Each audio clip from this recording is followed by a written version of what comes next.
Check, check, mic check. Check, check, mic check. Welcome to Podcast Envy, episode 35. I'm your podcast boss, Andrea Klunder, and today we are talking about podcasting for yoga teachers. Wait, if you are not a yoga teacher, you are still going to get so much benefit from this episode. So do not feel that you are going to be excluded or that it's going to be over your head. You're going to learn so much strategy, marketing advice, and, well, maybe you'll learn a few new yoga lingo terms while you're at it. Before I dive too far in, I want to make sure to invite you to participate in a special Podcast Envy experiment that I am conducting for the month of November, which is having to do with gratitude. Okay, but not in a lame way. I want to do an episode for the end of the year featuring other podcast makers and podcast listeners expressing gratitude for their favorite podcasts, the amazing, magical, wonderful things that have happened to them since they started listening to or producing podcasts. And that could be you. So if you feel grateful for podcasts or podcasting, I would love for you to be a part of the episode and also the hashtag on Instagram, podcast gratitude. Not much there yet, but you could change all that. Details for how to participate in the podcast gratitude experiment are in the show notes for this episode in the description section of whatever app you're using to listen to this. Okay, so podcasting for yoga teachers.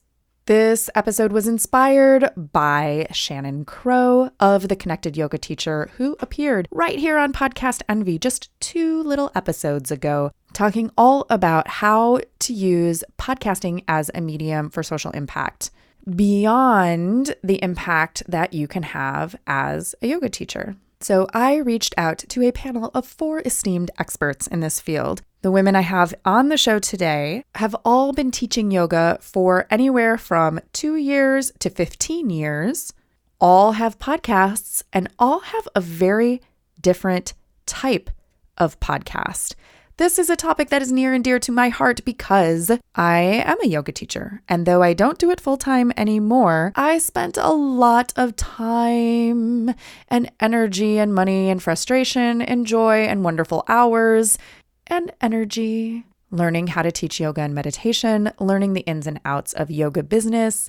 And, well, I'm also going to tell you a story about yoga and podcasting, but I'm going to save that for a little bit later. In the meantime, let us now meet our panel of esteemed experts. I don't know why I keep saying it like that. It sounds really fakey. No, in all seriousness, I'm really excited to introduce these women to you. Gabby Orcutt from Soul Speak podcast, Amanda Kingsmith from M.B.Om, Kathryn Nicolai from Nothing Much Happens, and Natalia Hastings from Flow With Me Yoga. And one thing that these podcasters all have in common is that they each have a very distinct origin story for how it is that they came to be a podcaster and where their show came from. And I shouldn't be surprised by this because one thing that really excellent yoga teachers do is tell stories. They weave stories into their classes from their own personal experience in such a way that it resonates deeply with the people in their classes. Because teaching yoga can go so much deeper than just cueing a physical workout class. There is a way that a skillful teacher can use words and language and imagery to connect to really deep emotions and levels of awareness for the students who are a part of that practice. And really, it makes perfect sense that they could use their voices and this skill and this talent in the medium of podcasting. So it should not surprise me that these women have awesome origin stories, and we are going to hear them without any further ado right now. Hello, my name is Gabby Orcutt, and I am the host of Soul Speak, a podcast that is focused on education and demystifying spirituality, self-love, yoga, and birth. I am currently a yoga teacher, and I teach my classes at Soul Wellness and Gathering Space in DuBois, Pennsylvania. You can find me at Soul Mondays, 7 p.m. I teach prenatal. Tuesdays and Thursdays, 7 p.m. I teach booty yoga, and sometimes booty deep, which is another format. My podcast is just a baby. The first episode was June 1st. And I had been considering podcasting for at least a year. I kept hearing the call to speak, and my initial thought was radio, because my dad has worked in the radio station as a VJ forever, ever since I was a very small child. But every time I would look at radio, it just did not fit my puzzle. I was not ready to work with my dad. I don't feel like my dad and I would work well together. And the other radio station that is in town, I had applied to 2 different times and they passed me up. No hard feelings. I adore podcasting. My podcast came to be as a result of my yoga classes.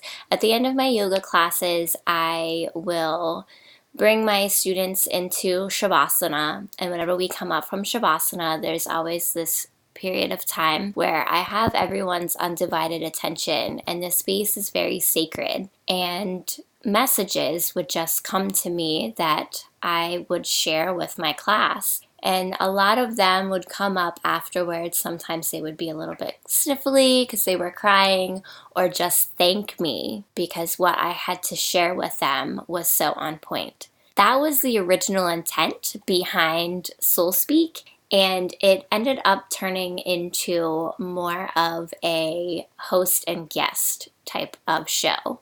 Hi, my name's Amanda Kingsmith, and I'm the host of the M.B.Om podcast on mastering the business of yoga. I interview yoga teachers and business experts from around the world to help them teach listeners the business side of yoga. I've learned so much myself, as well as been able to share some of my biggest lessons as a yoga teacher and somebody who has a background in the business of yoga. I currently teach yoga online as well as a little bit in person. When I'm in person, it kind of depends where I am. I travel the world with my partner Ryan for most of the year, but when we are home is Canmore, Alberta, and my home studio is the Yoga Lounge. It's an amazing studio with amazing teachers, and I feel really, really lucky every time I get a chance to sub there. I also have a YouTube channel, which is called Yoga Anywhere. If you search Amanda Kingsmith on YouTube, you'll find my YouTube channel. I do weekly or bi-weekly classes that range in all different types of lengths, abilities. It's really fun to be able to teach online and in person because it's a completely different experience. I also teach privates online using Skype or Zoom,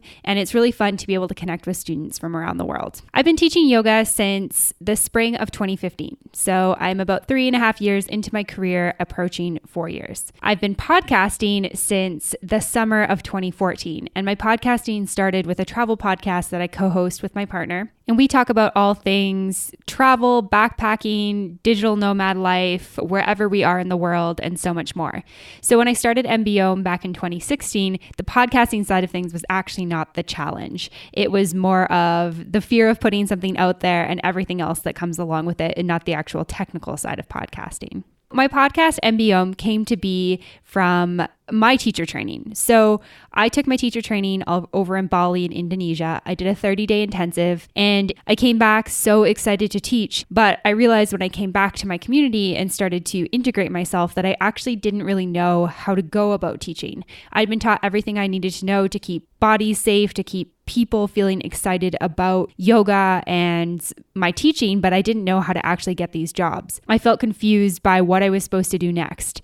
And slowly I took what I knew from my business background as well as things that I was getting as I went along to kind of figure it out. So I would go and talk to a studio owner and they'd be like, "Oh, can you send me your teaching resume?" I'd be like, "Oh, teaching resume. Okay, great. I'll go make that." "Can you come back for a teaching demo?" "Okay, teaching demo. What does that entail?" Figure that out. And then About 6 months into that, my boyfriend took a job in Atlanta, Georgia, and we moved down there. And I had to start all over in this community where I knew nobody and had no friends, no family, no connections or anything. And I had to really put myself out there and use what I had kind of learned in the really, really early months of my teaching career. And along the way, I was just learning so much that I felt like if I didn't know this with a business background, other people must not. And I just felt like the more I dove into the business side of yoga, there was not very many resources out there. So I decided to start a podcast and interview successful yoga teachers to find out how they were becoming successful. How are they making money in this industry where people say there isn't any? How are they prepping for classes? How are they getting jobs? And so much more. So that was really where my podcast idea came from, and it's really just grown from that.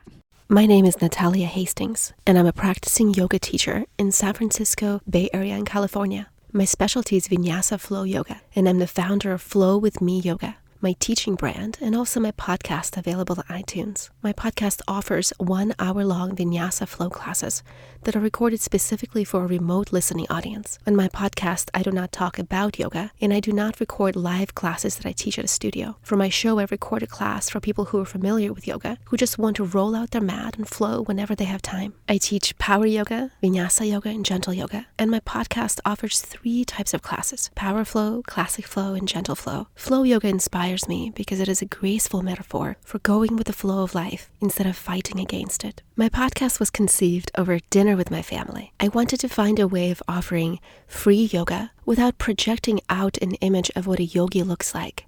Producing a voice recording versus a video recording of a class was very important to me because images of women who look like me, white, reasonably young, able-bodied, small-bodied, are overrepresented in yoga teaching and practice. Bodies like mine often make other bodies feel as though they do not belong on the mat. Therefore, I wanted to take the image of the stereotypical Western female yogi out of it and offer my students a voice-only class that invited them to go deeper into their own practice. My name is Kathryn Nicolai, and my show is called Nothing Much Happens, Bedtime Stories for Grown-Ups.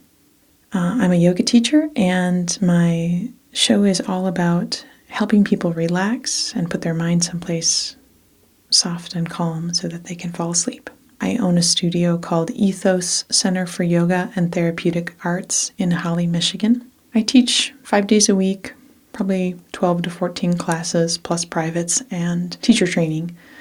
I specialize in probably a style that we would call slow flow, which is good for beginners, but also good maintenance work for every yoga practitioner. It's a very meditative style that is practiced with the eyes closed and the other senses very awake. I have been a full-time yoga teacher since 2003, so 15 years, and I've only been podcasting for about 5 months. My podcast happened because sort of 2 ideas came together in my head. One being this technique of using narrative to fall asleep. It's a technique that I've been using my whole life. It's one of my earliest memories as probably like a 4-year-old little girl telling myself stories to help fall asleep. And I've used it my whole life. It's a really successful technique. The mind is going to wander. We know this as yoga teachers. The mind is sort of like a truck with a brick on the gas pedal. It goes even when you're not steering it. And if you don't give it somewhere to go, it's just going to rev up all night. I think a lot of people feel that when they try to fall asleep at night, that the mind just reels and reels. So the idea is by having some narrative to follow, it's a place to put your brain. It's kind of like taking that revving truck off the expressway and steering it onto a racetrack where it can just kind of go in circles and circles until it runs out of gas. So that was one idea, is I've got this technique that I know works. And the other idea was just as a yoga teacher, seeing people, especially in the last 2 years, just at the point of nervous system burnout because of the world that we're living in right now, and looking for ways to help them beyond just your yoga teaching. So I put those together, and podcasting seemed like the right way to do it because as a yoga teacher, I'm comfortable using my voice to help people relax, and I'm comfortable with concepts of storytelling and relaxation and sort of guided meditation. So I put that all together, and Nothing Much happened. With so many different kinds of podcasts coming from these yoga teachers, anything from actual guided yoga practice sessions with Natalia to falling asleep peacefully with Kathryn, how exactly did each of these producers land on the format they wanted to use for their podcast? I am very new to podcasting. My show is only 4 months old, and so far I've recorded and published 5 episodes. Every class I record teaches me something about teaching and also about being okay with the flow of life, the flow of a class, and about the reality of what is imperfect, but authentic and wholehearted. I decided to publish the kind of podcast that I would want to practice to. My motto is, let's get right to it. Roll out the mat and begin a child's pose. No lengthy disclaimers, no ads, no chit-chat, no filling the space with unnecessary words. Just a well-rounded, well-cued flow with the teacher speaking right to you. I wanted to offer a class that leaves a student feeling centered and present, connected with their body and their breath. I have not fully considered making a podcast of yoga classes or practices. I know that my prenatal mamas would really appreciate more of a pranayama and meditation that was geared towards breastfeeding. In the fact that I have researched that having a meditation to help mom create more milk so that she can pump milk for her baby while her baby is at daycare and she is being a hardworking mom in the office, out of the office, on the road, hotels. Having that meditation aspect helps the mom produce a ridiculous amount of more milk. So that has crossed my mind, but creating an actual yoga podcast, maybe at some point, but I'm really not feeling that just yet. So the reason that I decided to focus on the business of yoga rather than offering audio yoga practices is because the business was something that I needed, and I felt like there was other people doing the audio side of things, and I wasn't that interested in teaching yoga via audio. I would rather be in person with somebody or teach them via a video on YouTube or have them book a private session with me, whether it's online or in person, instead of just having audio. And I felt like there was a real need for the business side of things. I'm also a total business geek, so it's just something that I really like. I definitely considered the idea of putting some audio out there, and it's not outside the realm of possibility of something that I might do in the future. But I think that just where I was at a couple of years ago with my own career, it just felt like the business side of things was where I wanted to take things. And at this point, it's been really successful and it's something I really love. So it's not something that I'm going to give up. If I was going to do another podcast, I would just add to that. Okay, speaking of business, people are always asking how to monetize their podcast or why their business or brand needs their own podcast. So, of course, I asked each of our yogi casters whether podcasting directly supports their yoga teaching business and how, and if not, why do it? Here's Kathryn. I'd say that they're not that much connected. A lot of my yoga students certainly are also listeners, but my listenership is all over the world. So right now they don't interact that much. So my podcast does directly support my yoga teaching business. It is sort of the top of my sales funnel, I would say. And so if you don't know what a sales funnel is, basically think of a funnel that you would use to put windshield wiper fluid into your car or to put water into a bottle or something like that. And basically, the top end is where you get the most people, and it can be through free offerings or lower priced offerings. And so my podcast for that is me. I have thousands and thousands of downloads every single month. There's many, many people listening in, and those are the people kind of at the top of the sales funnel. And then from there, I have other offerings. So from there, they can follow me on Instagram. They can join my private Facebook community. They can get on my mailing list. They can download a free ebook. And then from there, maybe they're interested in purchasing a lower price point course. Maybe they're interested in getting into Yoga Business Bootcamp, my full program. Maybe they're interested in working together one-on-one. So it kind of allows me to build my audience and then funnel them down based on what they need and how much they want to work with me. And lots of people just want to stay at the top and kind of engage on the free level, and that's fine because I want to put that content out there and have people learning. At the end of the day, that's my biggest goal. The podcast also supports my yoga business in the fact that I make money directly from advertisements. Ads are a really great way to make money from podcasts. It's not super lucrative unless you're a massive, massive podcast, but it definitely is a way to bring in some extra income, and I'm definitely not complaining about that.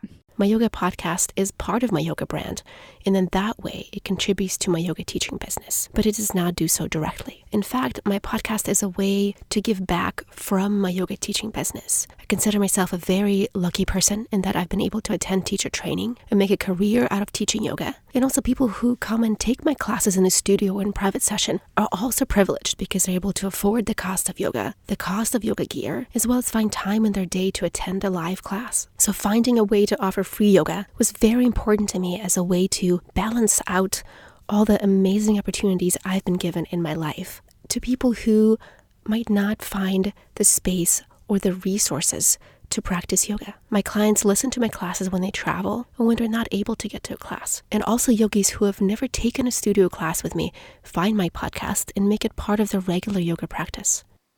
I feel like my podcast is an extension of my yoga classes and my teaching, all of that type of business. It's just an extra. It's a chance to hear my voice and see what topics are of interest to me. I find it to be educational in that there are so many stories out there of how yoga has helped people through depression and other mental, emotional issues that are going on, physical ailments, and some of these women have found that yoga played an integral part in infertility. So my podcast really ended up taking a mind of its own, and it created its own path. That's not to say that further on down the road I don't decide to do some solo episodes, because that has definitely crossed my mind. I just have such a huge backlog of guest episodes at this point, and people begging me to come on the show, even for a second time, that I haven't had time to record that solo episode yet. It's coming. It is there. It's in me. It's coming. Just not yet. Oh, it's Podcast Angel time, and I just know there is something that you are dying to get out of you, something that you are waiting to express, and you're just trying to pull that thing out. Whether you are an aspiring podcaster or a current podcaster, I have a group for you that can help. If you are planning to launch a podcast in 2019 and you could use a solid foundation from which to build that podcast, consider the Podcast Envy Launch Pod. Starting the end of January 2019, this is an intimate group setting where you will have all mysteries solved for your podcast and hit the ground running, or in warrior pose, as the case may be for this episode. Or if you are already podcasting, but you still feel tired of doing it alone, and you'd really like to feel more connected and more supported and more inspired and more engaged and amplify your voice beyond your wildest dreams, the Podcast Envy VIP Circle just may be for you. Want to be a founding member? You can get the details for the launch pod at thecreativeimpostor.com/launchpodenvy. And for the VIP circle for current podcasters, thecreativeimpostor.com/grow together. Doesn't that just sound lovely and holistic and organic and all that good stuff? Once again, that's thecreativeimpostor.com/launchpodenvy for new podcasters, and thecreativeimpostor.com/grow together for current podcasters. Links, of course, will be conveniently located in the show notes for this episode, and I cannot wait to really become your podcast boss. Okay, so we've heard all about different kinds of podcasts that you can have as a yoga teacher and how they may or may not directly support your yoga teaching business. So in either case, how do you measure the success of a yoga podcast?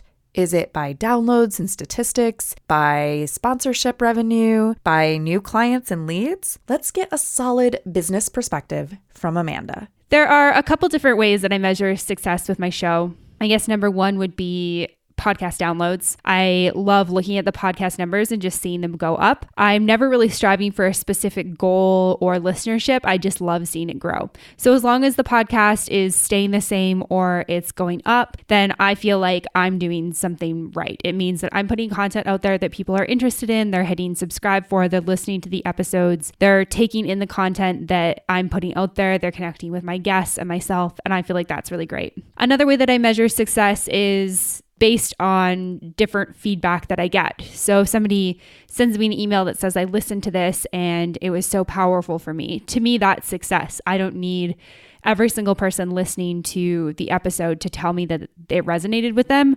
It's, one person emailing me is so powerful. And that kind of is this reminder, okay, I'm doing something great that feels good for me. Another thing that I use as a personal sort of measure of success is the guests that I get on the show. It's been really cool seeing the different people who have said yes, seeing the people who reach out to me. They're just amazing people. And not just because they have big Instagram followings. There's incredible people who aren't yoga celebrities who want to share their stories on M.B.Om. And to me, that's amazing. It means somebody has heard about the podcast, somebody knows about the podcast, and somebody's interested in being a part of it. And to me, that is a big sign of success for myself. I measure success in having listeners come up to me or message me and say, thank you. Thank you for doing what you're doing. Thank you for sharing these incredible stories of other people, what their life story looks like, how they thought they were going to be an accountant and ended up a yoga instructor and a healer. I needed that message. It's that heartfelt connection. It's the feeling that message that someone wears on their shirt sleeve and someone else can take that fully embodied into their own heart and their own spiritual being. That is truly what I measure as success with my show. The only number that I get super excited and I celebrate every 100 listens. Right now I have over 800 listeners tuning into my show, and it's been pretty incredible that my voice has been heard over 800 times by people that I don't even know. I measure the success of my show by looking at download statistics, as well as the rate of complete and repeat listens.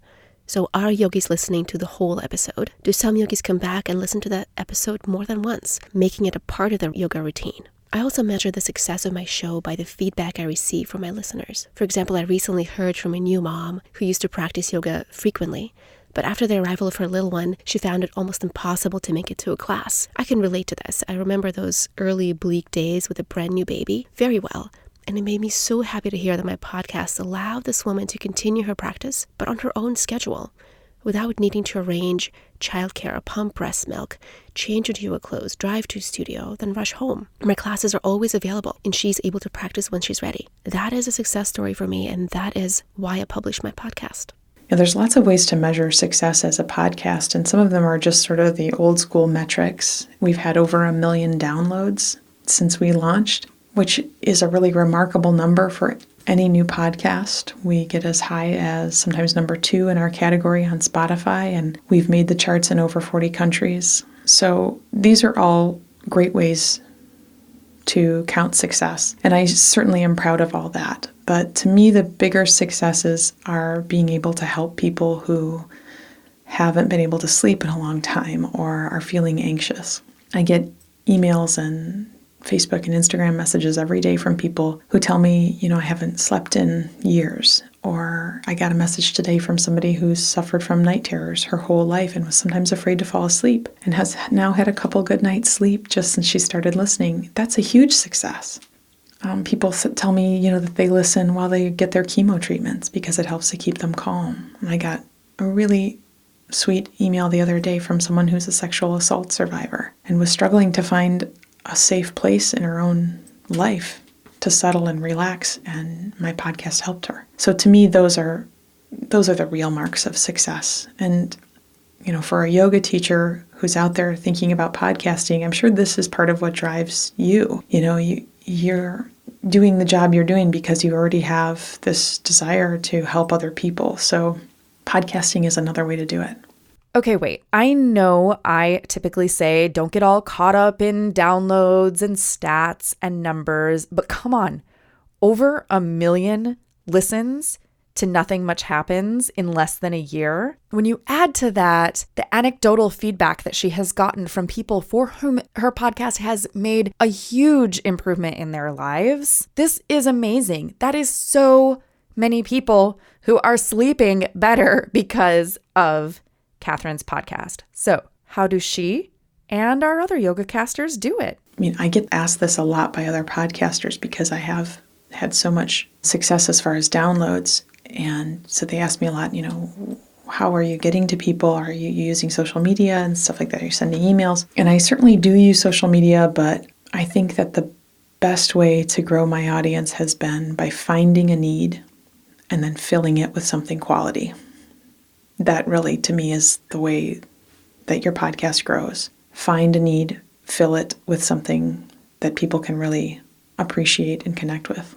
I have been growing my podcast audience organically. By that, I mean that I let my studio and private clients know about my podcast and tell them about the idea behind it. Many of them already listen to my podcast. Also, I find that as I publish more episodes, my podcast becomes more visible on iTunes, and I naturally gain a pretty steady influx of followers with every episode that I publish. In growing my audience, I have been doing what I would consider all of the quote-unquote normal or typical marketing routes for sharing the show. So my show notes have information about the guest, what the show's about, who the show is good for, a really catchy graphic that we can use on Instagram or even translate that over to Pinterest. I host with Libsyn. Whenever I upload a new episode, it will shoot that episode to iTunes, iHeartRadio, Spotify, Google Play, but then there's also the option in Libsyn that your episode can go live on different social media channels. It will go to my Facebook business pages, Twitter. I have an Instagram profile simply for Soul Speak. It's soul.speak.podcast. And I will share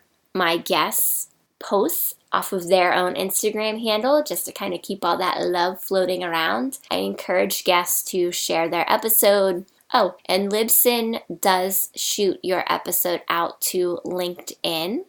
If there are Facebook groups that you are in that will allow you to share information there without it feeling too icky or sales pitchy, I will share episode content that way. I also send out a monthly yoga newsletter, and I list 4 episodes just as a nice little friendly reminder and saying that that's in there.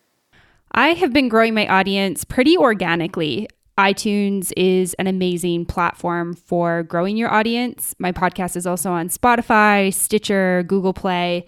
And so when people search for yoga or yoga business or yoga career, the podcast comes up. So I get a lot of organic traffic through that. The other way that I've grown the audience is through guest blog posts, being on other people's podcasts, being featured on other people's blogs, so that their audience, which would be interested in my podcast, is kind of cross-promoted. So people are able to see what I do and hear about what I do through a different audience, and then they're able to discover what I do through there. Another way that I've grown the audience is through my private Facebook community. I found when I just had a Facebook page, I'd get a couple of likes, maybe 1 or 2 comments. Same with Instagram, but people just weren't super engaged. So I created a group which has been growing consistently over the last year, and people are super engaged. We talk about different things like leading retreats or building workshops or, whatever they're sort of struggling with in their business. Maybe it's marketing or social media.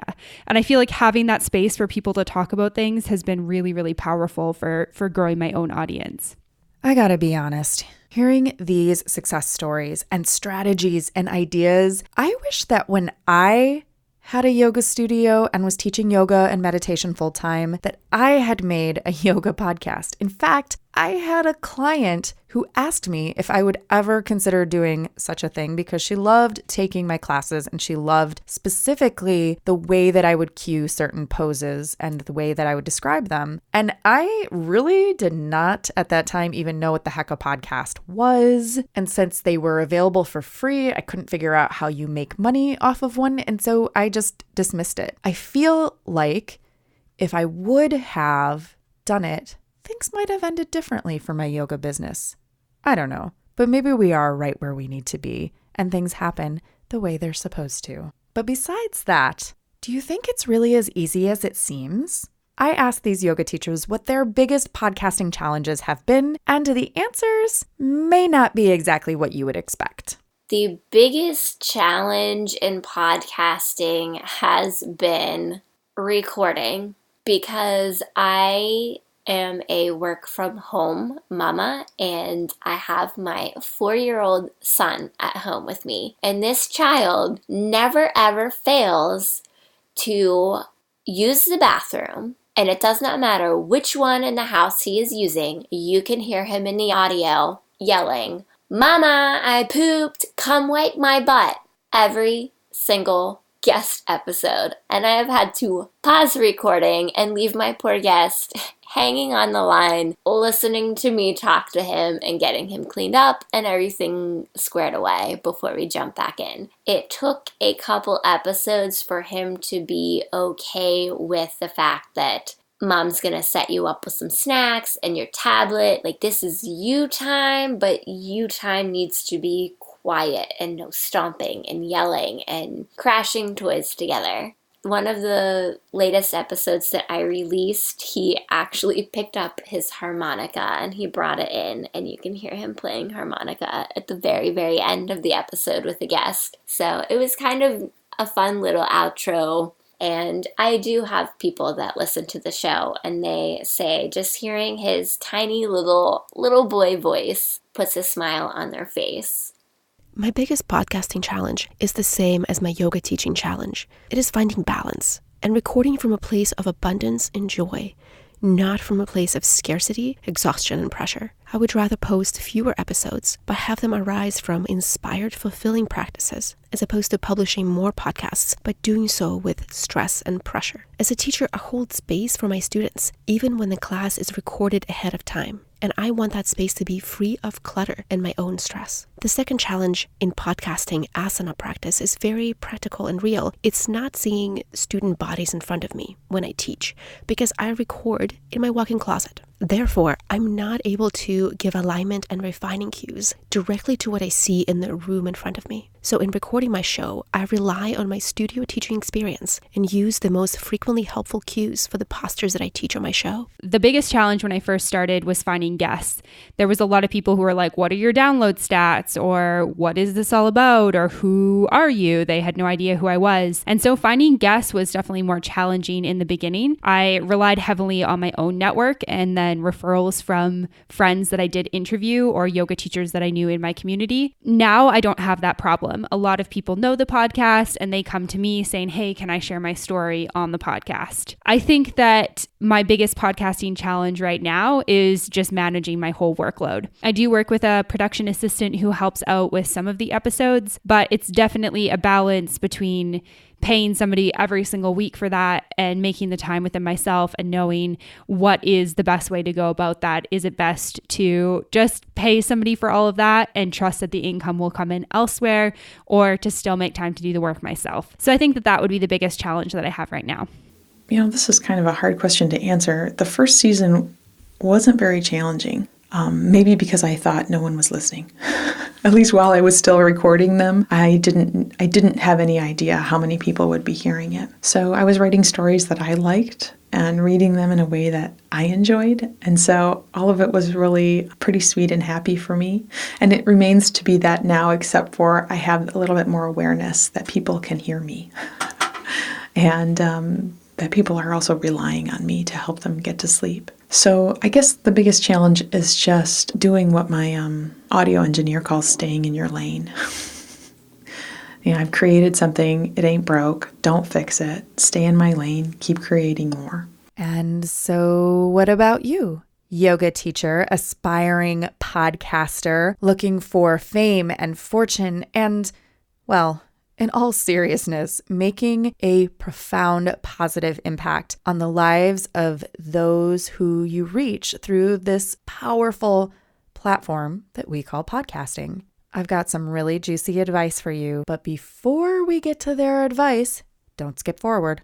I really want to extend my profound gratitude to Gabby Orcutt of Soul Speak Podcast, Kathryn Nicolai of Nothing Much Happens, Natalia Hastings of Flow With Me Yoga, and Amanda Kingsmith of M.B.Om for sharing their time, their wisdom, their energy, and their voices with us. Links to all of their shows and their favorite social media places to connect will be in the show notes for this episode in the description of whatever app you are using and at thecreativeimposter.com/PodEnvy035 for episode 35. And hey, listener, if you'd like to be featured on the gratitude episode of Podcast Envy, reach out to me.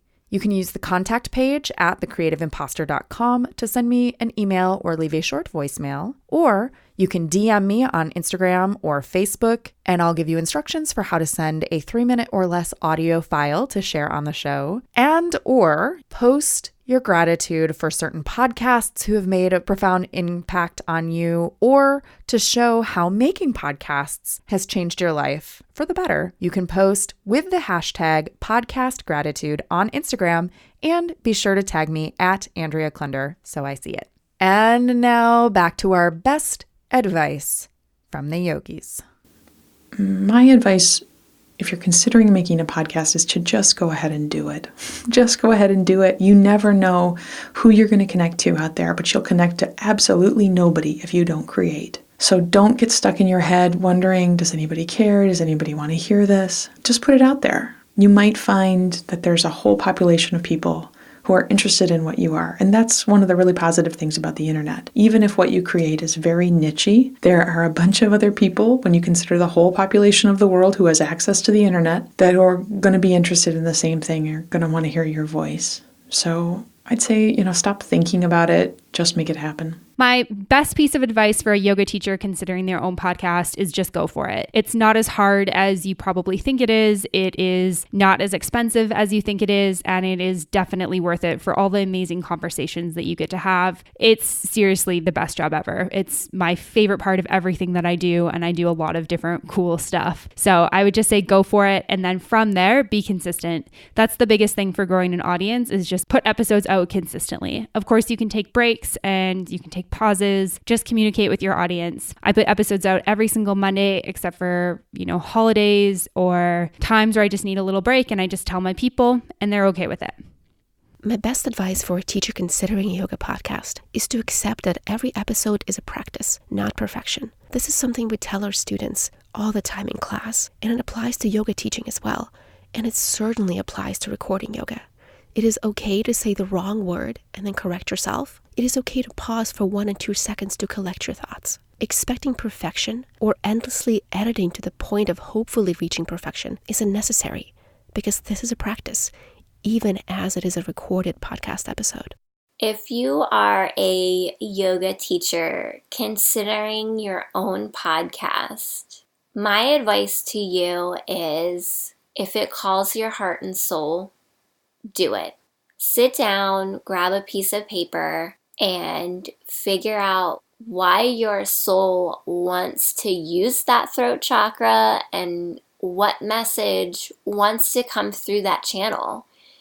Is it simply an audio blog for you to navigate the waters of being a yoga instructor, how you found yoga, where you've been through your yoga adventures, what led you into training? Maybe it's student issues that you have in class and you found that on the spot it was hard to navigate, but now that you have your footing, you want to share that knowledge. Or maybe it's an extension of your classes and you're doing meditation and you're cueing through actual movement practice so people can put their earbuds in, close their eyes, and just move.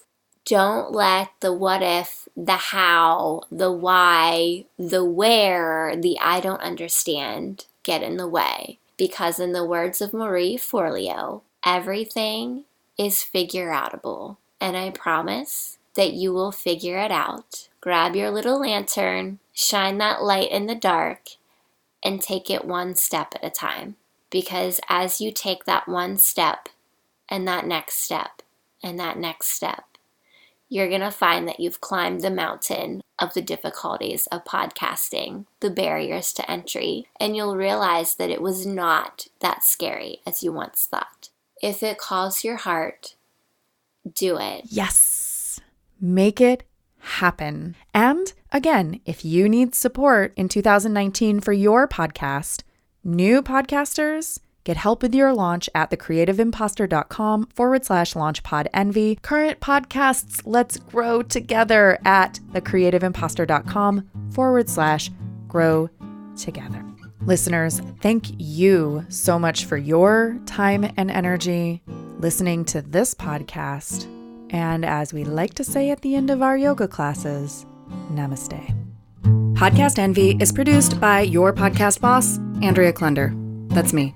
The Podcast Envy theme music is by Valentin Sosnitsky, courtesy of the Free Sound Project at freesound.org, and our podcast Angel music is by Benjamin Mastropolito, also on freesound.org as Lemon Cream. All music is licensed under the Creative Commons. Our episodes are mixed by Edwin Ruiz, and hey, if you want your show to sound as good as ours, hire us. Put the magic audio mojo of the Creative Imposter Studios to work for you. Thanks so much for listening, and here's to making your podcast the envy of everyone else.